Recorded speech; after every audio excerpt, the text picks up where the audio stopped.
Howdy folks, and welcome to the Hunting Stories Podcast. I'm Michael, and today we're actually going to hear some stories from a friend of mine who is a relatively new hunter, Clint McInnes. Clint is based out of Utah. He's a tattoo artist, and within the last few years he's completely fallen in love with hunting, and he's gotten into it for all of the right reasons. So I'm not going to steal any more of his story. I'm going to let Clint go ahead and take it from here. But again, thank you all for tuning in, and I hope you enjoy the stories. All right, Clint. Well, thanks for joining us, man. I'm excited to have you. I figure we'll just kick things off by letting you do a quick introduction of yourself. Yeah, my name's Clint McInnes. I'm a newer hunter, only been hunting for about the last 3 years. This will actually be my third season. Didn't grow up hunting, grew up on a farm, so we didn't have to hunt. It was really easy because they were all in a pasture. So I didn't learn all of the valuable skills that I am now trying to make up for at the age of, now I'm 38. So yeah, I'm new to that. I'm a tattoo artist in Utah and work out of Salt Lake City, and I live in a small town just outside of Salt Lake. That's awesome, man. Yeah, I'm a new hunter as well. Got a couple years on you. I think I've been doing it for like 5, but I think you've probably had more success than I have. What got you started? Like, was it just that you got the itch sitting on the couch one day? I wanted to go hike around with some struggle sticks, or where did you? What fired you up? No, honestly, my wife's a nutritionist, and we're always looking for the ways that we can eat the healthiest. And for us, that included like buying beef from the local butcher, from local farmers that we know where it came from. Yeah. And we kind of wanted to go one step more than that and introduce our own power into this and do what we could. So she actually didn't grow up hunting either. Her dad hunted when she was younger, and her sister hunts now, but she'd never taken the opportunity. So we actually went on this journey together. And part of it was I was sitting around on the couch and I watched an episode of Meat Eater. And then I was like, well, this looks interesting. I could get down with this. And the rest is kind of history, man. I dove into everything I possibly could.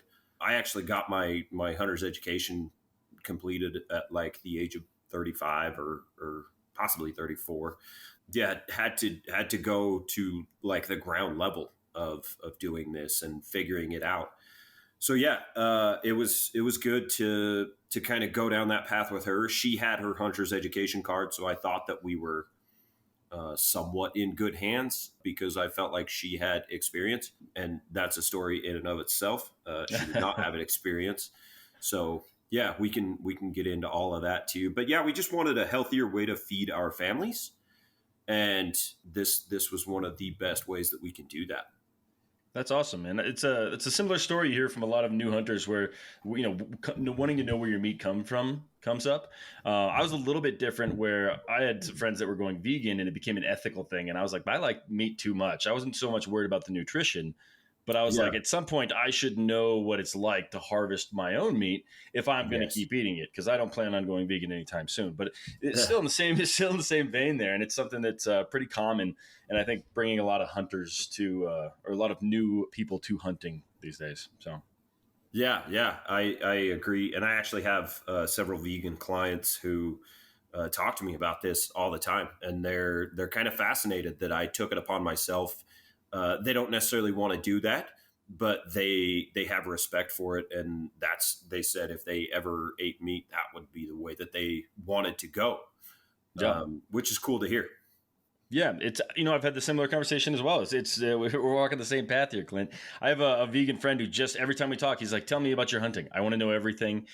He has no real interest in it, but he doesn't like the people going to the grocery store and being oblivious to where their meat comes from. So he's very interested in hearing my stories. So that's cool, man. That's very cool. And commercial farming, let's be real, commercial farming is the absolute devil of eating. Absolutely. There is no such thing as, I don't care how much you put cage free and pasture fed and all that crap. When you come down to a large scale commercial farm, it's not a good thing as far as like animal welfare. I promise you. Absolutely. Nope, I agree 100%. Well, we're going down the wrong path here. Let's turn the other way before we go too far, and talk a little bit about your stories, man. What set us up? Put us in your shoes. When was this hunt? What were you hunting? What were you hunting with? And go from there. So our first hunt, my wife and I drew the same tag, and it's actually the tag she has this year too. But it was a muzzleloader mule deer hunt, and so I had to actually buy a muzzleloader. I have a lot of guns, but I don't have a muzzleloader. So we had to buy a muzzleloader for this hunt after we found out that we had tags for that. And again, it was our first ever hunt. I thought that I assumed incorrectly that she had hunted. And so I was kind of relying on, oh yeah, my wife's going to guide me on these things, and she knows what she's doing. And I kept telling friends this, and she hadn't heard it. And I hadn't asked her like, oh, have you killed anything? I haven't said anything about that to her. And I remember about 2 weeks before our season started, I was on a walk with her, and I was on the phone with a friend of mine real quick, just kind of finishing up a phone call. And I had mentioned, yeah, my wife's going to take me out. She's my adult on this hunt, so she's going to show me what's up. And I hang up the phone, and she's like, why did you say that? And I said, well, because you're the one that's hunted out of us. And she's like, no, I haven't. And so I had assumed that she had done all of this and had brought animals down. So now at 2 weeks left, I'm like, oh dear. And now we have to go and learn all of what we can in these 2 weeks. So it was really crunch time. And I had a lot of friends that were hunters that offered to go with us, but it was something that we wanted to share together. Yeah, that makes sense. And so we went out on our own, and I think she cheats because she's Native American and they have some kind of calling with the land. I don't understand it, but she actually Just put in her her deer blood. down. Yeah, she put her deer down the second morning, and Wow. Doe. made You said you had two doe tags, right? no, these were both buck tags. Okay. So yeah, my wife is amazing, but she's also one that wants to just fill the freezer. She does not care Yeah. anything else. So we found this Spike who he just kind of hung out for, and we actually saw him the first evening, but my wife didn't want to try and cut a deer up in the dark for the first time, which was probably a smart call. Yeah. That's a wise decision. Wise decision. Yeah. See, and I tend to not think things through. I would have shot if it would have been my turn to shoot, but I wanted to get her a deer first. So we went back to the same spot in the morning, kind of unknowingly that like deer kind of pattern in that same manner. And we didn't bump those deer out. So we went back to the same spot, and sure enough, that Spike was right back where we left him the night before, just on a different hill. So she said, yeah, I want to shoot this time. And she made a great 90-yard shot. That deer didn't move, literally dropped where it was at. And that was the end of that. But then it was, hey, how do we cut this thing up? Now what do we do? Did you bring a knife? I didn't bring a knife. Yeah. So I'd actually saved videos on my phone from YouTube so that we could watch them in the field. And we'd obviously watched them a bunch of times at home, but that's not the same thing as being out there. Yeah. So literally watching step-by-step tutorials as we're going on this first deer by ourselves. And when I say by ourselves, I mean my wife, because I'm standing there holding the phone and I don't want to get the phone bloody and want to run it back and forth and pause and all of that when we need to. So my wife's getting elbow deep in this deer while I'm standing back and holding stuff. And it was kind of funny because I'm watching her do this and I'm just amazed, but I'm also watching ticks crawl up her arm and I'm like, oh, I don't want to touch this thing. Ticks really freak me out. They're like one of my main fears in life. So she did really great. And probably halfway through of quartering this deer up, I'm looking at the stuff that we've got in our backpacks and I'm like, oh my gosh, we're not going to be able to haul any meat back. And we're about 2 miles from the truck. And she's like, what do you mean? And I'm like, our bags are too full. Like, we're going to get maybe like half of this, if that. And she's like, well, what do you want to do? And I said, why don't you finish cutting up the deer and I'm going to hurry and skedaddle back to the truck and come back with fresh packs with nothing but water in them. And she's like, you're going to leave me in the wild with a deer. And, yes. Yeah, babe. Do you trust me? And yeah, I guess. So she finished cutting up the deer while I ran back to camp and emptied out our bags and made sure that we had enough room for meat. And when I got back, uh, I walked upon this site that looked like the animal carcass had been out there for months because there was not a shred of meat on this thing. Picked all the My rib meat, just picked it clean. everything, man, and I'm not even joking. Like there was no rib meat, there was nothing. Yeah, I guess she had the Uh, time, right? yeah, she had the time, and honestly, we want to utilize as much of this deer as we can. This is our first deer together, so yeah, she had picked it clean. The vultures got nothing that day except for guts. So it was really cool to see her do that. I have some really cool pictures, and we talk about it all the time. And she killed that deer at roughly like 8:30 in the morning, and we were eating it at 1 p.m. That's And that was awesome. one of the most amazing feelings in the world. What was the first cut that you guys cooked up? Oh, we totally ate backstrap first. That's awesome. Yeah. We know what the good stuff is. So yeah, we ate backstrap first, and that was it for us. We spent the day at the house since we had already had a deer down, and then we ended up going back out the next morning and getting right back after it. And then after that, it was me getting my deer, which I'm a different kind of person, and I'm very competitive.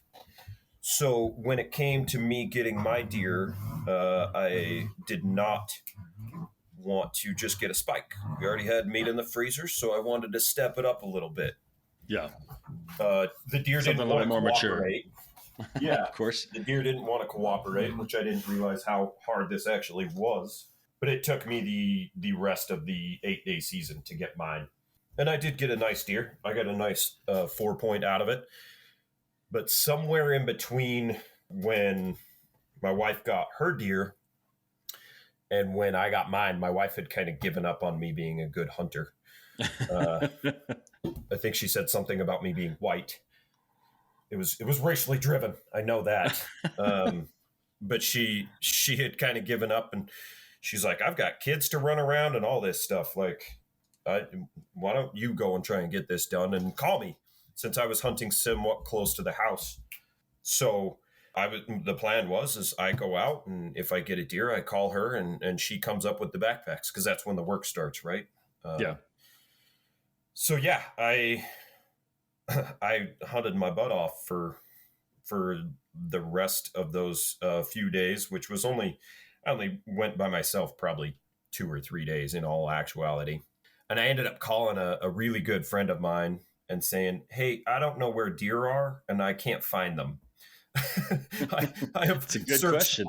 all over the mountain, and he's a very good hunter, knows what he's doing. He's been kind of doing it his whole life. And he said, tonight after work, I'm going to cruise up and I'm going to show you where these does are. And I'm going to show you how they pattern in the evening and what they're going to do in the morning. And I'm just going to show you that stuff. And then you'll have more of an idea. And I was like, all right, cool.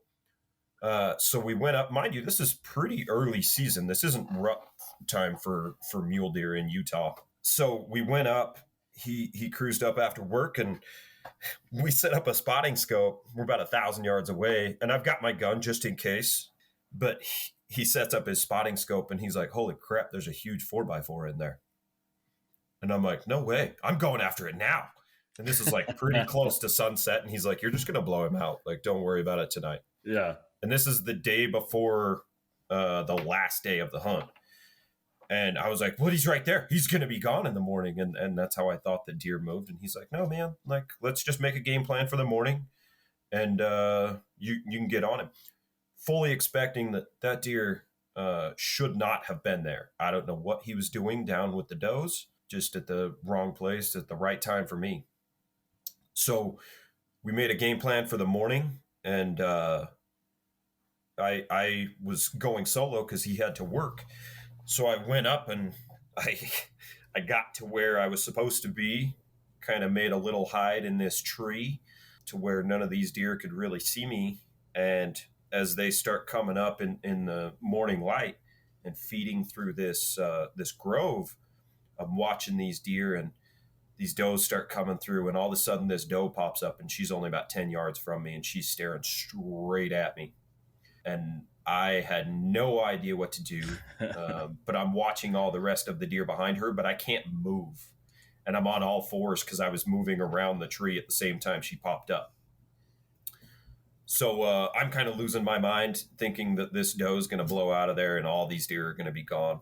Well, I watched that big 4x4 deer pass by in the grove behind her. Oh, and I'm watching him pass, and the life is draining out of me, and this guy's gone forever, right? So I'm kind of losing my mind. And after all 30 or 40 of these deer pass through this grove, this doe who's standing in front of me just turns around and walks off. She doesn't even run off. She just didn't like something about me.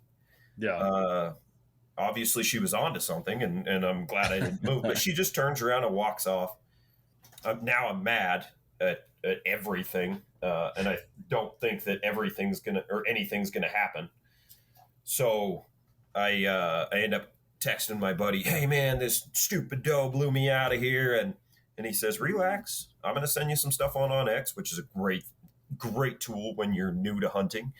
Yeah. He says, "I'm gonna send you in some the field stuff." and actually have service, right? Yeah. Considering I was only 2 miles behind my house, this was pretty easy. So he sent me some stuff, and he said, "Hey, follow this trail, and if you get a shot opportunity, great. But if not, stay off of them. Like, don't sneak in more." So I followed them around for the afternoon, got to where they were bedded down, and couldn't get into them. It was really thick scrub oak and nasty stuff. You look at it and it makes sound. Pretty sensitive.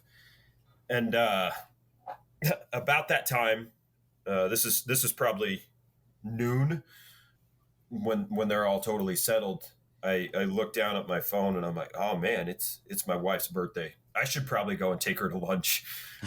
So I drove down to the house and I took my wife to lunch, and we had a nice lunch together. And then I went right back up to it, and I told her everything that was going on, and she knew that I was on something. But I got back up there and got into place in a different spot for when they were feeding across this grove again for the evening. And I got there pretty early, so I set up a really nice hide this time.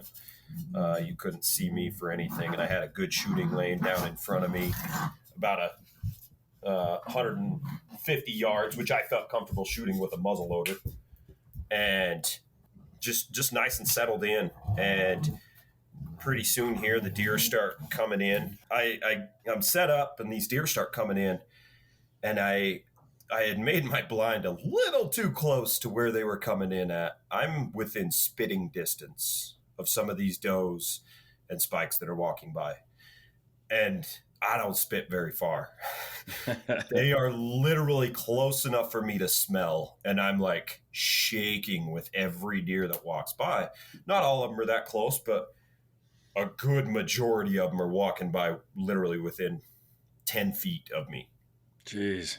And I'm taking pictures on my winded. phone. Yeah.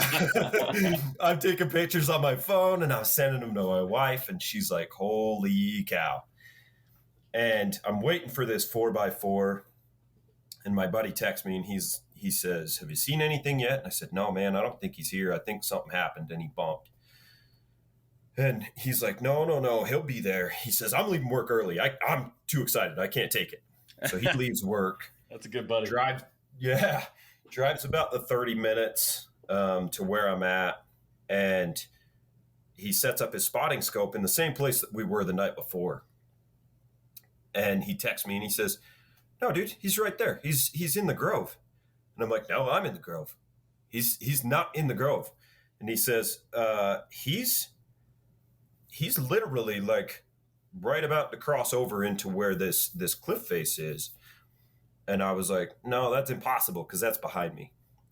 Well, I turn around Oh and look, no! Oh and no! he's 80 yards behind me, and he's staring straight at me when I turn around and look. And I'm like, oh man. And he's probably 20 yards from crossing over this cliff face.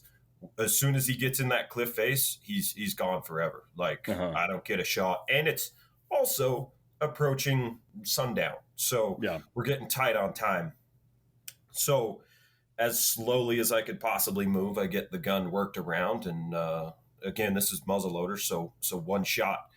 Not the most efficient things. I can't believe wars were fought with these things, right? Yeah. Right. And Uh, ones that are even worse than the ones that we have now. yeah. But yeah, so I get the gun turned around and kind of twist my body and get over to where he's at.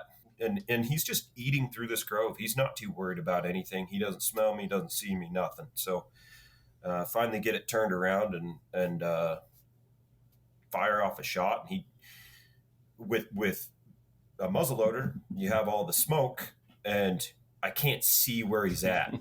So he drops out of my sight line, and I'm like, well, I missed. He's gone. Yeah, And I can see just waving your hand, trying to clear the smoke out, so you can just see something. Yeah. So I'm kind of freaking out, and my phone starts going off, and it's my buddy down in the canyon. He'd watched it unfold on the spotting scope. And he's like, you throttled him, man. I hope that was you that shot, because I don't know where you're at. And I'm like, yeah, that was me. I don't know where he's at. And he's like, he dropped where he stood. And I just couldn't see him because he dropped behind weeds. And so I stood up and I walked over there. And again, me being a rookie, I made a mistake right there. Didn't Yeah. have my gun. Gun also wasn't loaded. And I walked over and he wasn't quite all the way gone, which was heartbreaking for me, man. Yeah. I'm a softie when it comes to animals. So I immediately, like, he wasn't going anywhere, but I immediately run back to my little hide, grab the gun, reload it real quick. 7 minutes later. Yeah, no joke. So I get everything set up and I'm ready to go. And I walk back over there and make this last shot. And man, that was when everything kind of hit me. Like I said, I'm a softie, and it hit me really bad emotionally. I'd never killed something intentionally. Yeah. And It's big. It's heavy. I struggled with it, man. I sat down and I'm not going to lie, I sat down and cried. Yeah. And I knew the gravity of what I had done, and I had realized that before, but until you actually do it, you don't know what you're going to go through. Yeah. So It's amazing how in the moment it's not there, but as soon as you've completed this, action, it's overwhelming. Yeah, it's definitely something else, and I don't think that I was as prepared for that portion as I thought that I was. So I get done with my little crying session, and but a couple minutes later, my buddy makes it to me, and he's like, "Well, man, how do you feel?" And I said, "Well, I just got done crying, so that's cool." And he's like, "Man, I cried on my way over here because I helped you with this, and that's huge for me." And I didn't realize the bond that he and I would form immediately, even more tight than we were. So Absolutely. it was really cool, and to have him there while I'm trying to cut something up in the dark was great too. So I called my wife and I told her I had this deer down, and I sent her a pin. She didn't have OnX, and so she tried to use her pin with Google Maps, and that does not work. And it was getting dark, so she calls me and she's like, "I can't find you, and I don't know where to go." And I said, "You just go back to the car. We'll handle this." And my buddy Lyle and I, we started cutting up this deer, and he's showing me a more efficient way to do what we were doing before. Mm-hmm. And so we did the gutless method on this deer, and we still took, a ton of meat out of this thing. And then we go and we get it all in our game bags, and this deer wasn't covered in ticks like my wife's was, so I wasn't afraid to touch it. But we get it all put in game bags, and then I turn around and I'm like, oh man, because my wife was going to join me, I have a day pack that is not made to haul very Yeah. much meat. And he's like, well, why don't you get the head and you haul that down? And I'm like, he has his like actual meat packing backpack. Yeah. And I'm like, no, man, like there's a lot of meat. I'm going to carry that and you carry the head. And he's like, no, I can't let you do that. And I'm like, there's a lot of meat here. This is a big deer. Nice, mature 4 point. And he's like, well, you don't have a choice because like this is the way we're doing it. And I'm like, all right, but the first minute you get tired, like I'm taking that pack from you. And he says, all right. Well, the moon had just come up and it was a full moon that night. And we actually ended up walking back to the trucks in a full moon with no headlamps, no nothing. I mean, that's how bright it was. And that's kind of my city. You get away from a lot of light pollution. So Yeah. super cool experience. We ended up getting back to my house probably around 11 o'clock, and my wife had stayed up to see this, and just felt really accomplished. And again, because I was exhausted, the next morning I woke up and I was like, holy cow, man, like I killed something yesterday, and it hit me pretty hard again. Not to the point where I had to sit down and cry or anything, but it was still emotionally a big moment for me of I'm going to feed my family with this. Yeah. And You got a big family. yeah. So yeah, it was a lot for me, and I was really proud of myself, and proud of my wife for getting her first year. And for me, after that, it was all over. I knew that everything was going to revolve around this for the rest of my life. Yeah. And I know that's such a weird thing to say when you have one experience. And I feel weird even saying it now that like I knew my life was going to change. Well, after that, as I'm driving home from work, I'm looking at the mountains differently. Yeah. Every time I eat food, I'm oh man, like we should go to Texas and get hogs instead of eating this pork that we got from the butcher or the store. Um, Everything changed, and it still is to this day. I still look at the mountains differently on the drive home. And I know these mountains like the back of my hands, but I don't know them like according to hunting and an animal standpoint. I know where to Mm-hmm. camp and I know where to hike and I know those things. This changed how I looked at mountains for the better. And Yeah. I still have this curiosity now of, oh, I wonder what that looks like for animals during this Yeah. time of year. That's awesome, man. That's really cool. I'll say that when I started hunting and had a similar experience, all of a sudden I was like, "Why are we on trails? Like, why don't we just walk into the woods?" You know, it's you Yeah. just you want to experience it in a different way. So I can't say it's the exact same thing that you're feeling, but it's something along the same lines, and it's really hunting's the only way to get it. And Yeah. I don't even think you actually even need to get to the full point of harvest to get there. You just need to have some of these really close and intimate experiences with these animals. It's really cool. Yeah, yeah. And the funny thing is, I tell everybody that eats meat that they should go on a hunt with an ethical hunter. Not, they don't even have to hunt, but I want them to see the process of what goes into those things. Yeah, oh, that's interesting. I've never thought about that. Yeah, Well, that's awesome, Clint. that was a long Uh, story, man. no, that was Jeez. good. I don't know if you have any other ones you want to tell. I do have, dude. This most recent hunt that I was just on with pigs. So I've been down to Texas a couple of times now. To I helped out with a hunt, and then the second time I was actually hunting. So yeah, popped down to Texas for a couple of times. And if you want to learn how to actually practice that last little bit of a hunt, Texas Yeah, is the place for it, because absolutely. you're not doing all the prep work that we're doing in the West as far as like you're e-scouting for 6 months and then putting boots on the ground and that kind of stuff. In Texas, you're literally doing the last day of any hunt because you're going out to to kill a pig, or one of these other animals. They've got a ton of exotics down there. Yeah. Um, Even the whitetail. but There's more whitetail in Texas than I think the rest of the country combined. well, Texas is bigger than the rest of the country combined. If you ask a Texan, That is also true. it's not actually true, but if you ask a Texan, it is bigger. But yeah, Texas is a wild place, and this last one that I went on was me trying to harvest pigs with my bow. I hadn't harvested anything with a bow, and so that was a whole new experience too, because when you get in with a bow, it's a different intimacy, and it's I mean, you can practice a bow every single day of your life, but again, until you have an animal in front of your face, it's a different thing.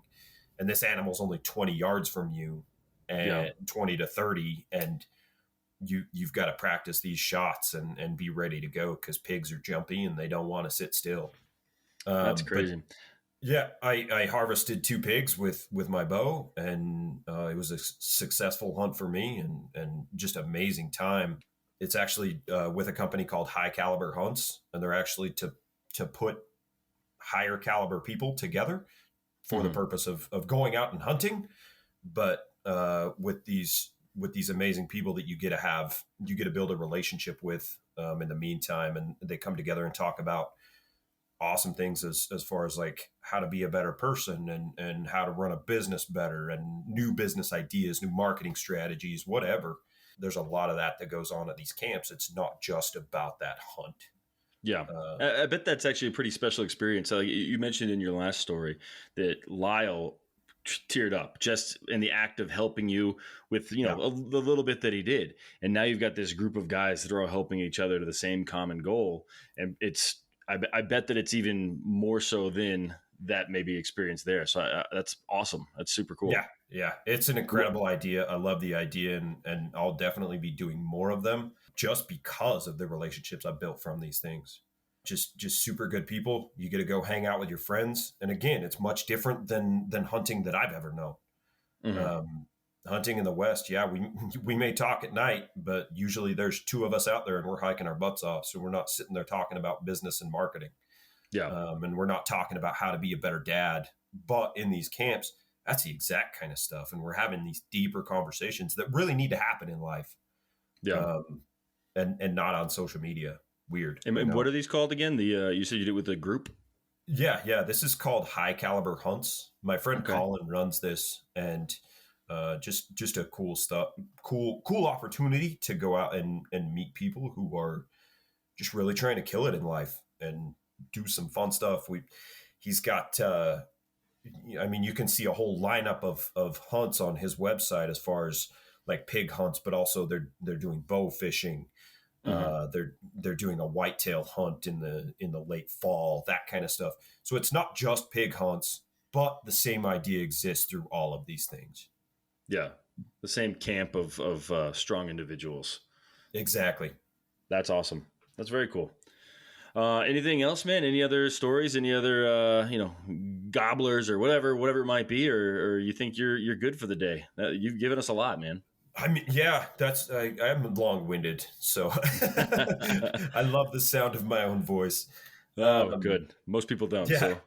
Yeah, no. I mean, and let's go back a step too. Now that I've gotten into hunting, my kids who wouldn't have had the opportunity to hunt very much, as far as like an adult taking them out.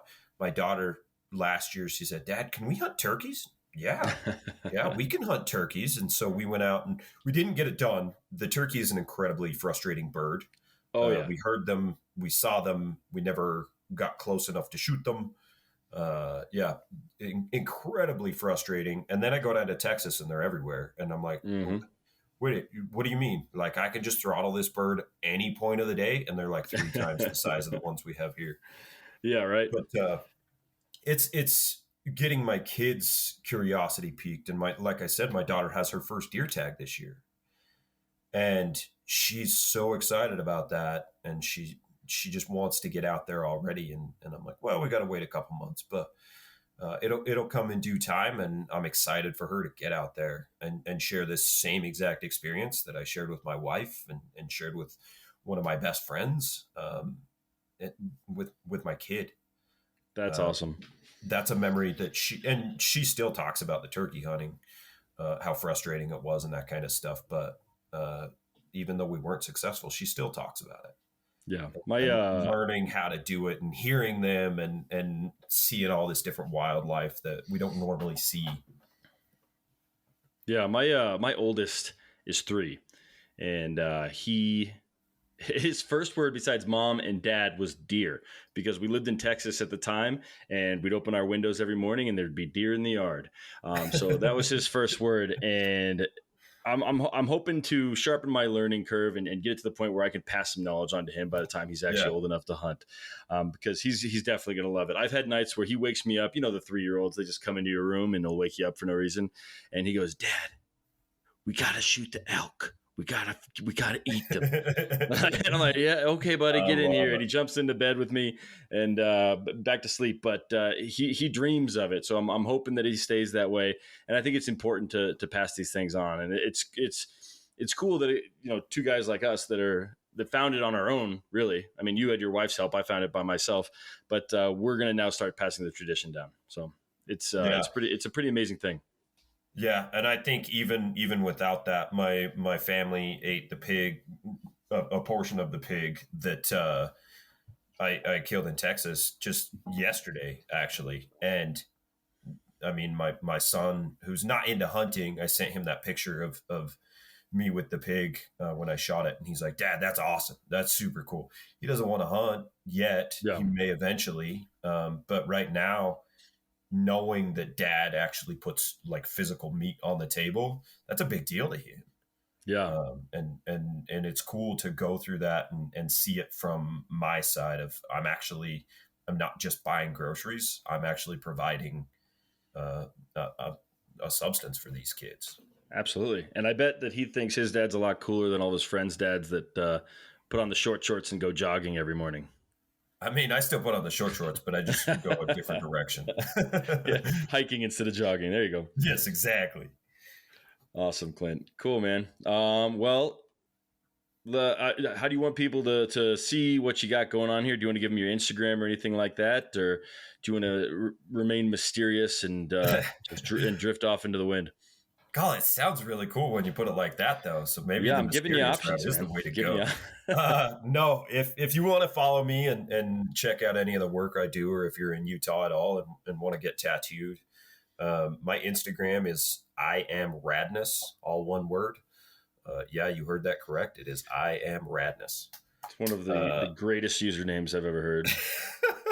It started out as a joke, and then I never thought that I would be using it for like an actual business. And now I'm like, well, I'm stuck here. So too many people know me by that. So yeah. But yeah, you can find me there. And if you ever have any questions, feel free to reach out. I'm an open book, and I try and be fairly active on social media. But yeah, that's the best place to find me. Yeah, I'll vouch for you, Clint. I mean, we've only met a few days at the Elk Shape Camp in Texas, and you've been nothing but welcoming to every message that I've ever sent you. So I appreciate you, and especially jumping on the podcast here. You are recording number 2, so there'll be hopefully many more to come. But I think we're setting a good trend here. Yeah. We may even want to get my wife on and give her rendition of how the hunt went down. You're gonna hear you sure you want everyone telling you want her telling everybody about her thoughts on your hunting ability? Yeah, I mean, I put some animals down, so we're good. I feel confident in myself. But awesome. Yeah, it may be interesting to hear the opposite side of that story. I would love that. I also feel like it's important to have females on here and hear some of their perspective and stories. Yeah. Since obviously it's a male kind of capitalized sport here. So yeah. And she like I told you with that first deer, she's a strong, independent lady. Like, she literally did everything on that first deer. The only thing I did was put the game bags in my bag. There was nothing else that I did. She's not afraid to get in on this stuff. And she's the one that kind of pushes me to go a little further than what I normally do. That's awesome. And she lets you hunt on her birthday. So you've got a good one, man. Yeah. I cannot necessarily, I know I've got a good one too, but I can't necessarily say that she would allow me to hunt on her birthday. But fortunately, it's not during any major hunting season. So I'm lucky that mine way. is, and we'll actually be hunting during her birthday this year too. But like when I hunted during it last time, I actually killed an animal during it. So that's a pretty high bar to set out of the gate. So I've got to figure out how I can recreate that every year now. Just add a point per year, right? To the buck. Yeah, I'll try that. All right, man. Cool. Well, thank you very much. I really do appreciate it. Of course, man. It was a pleasure to talk with you. Yeah. All right. Thanks, Clint. Yep.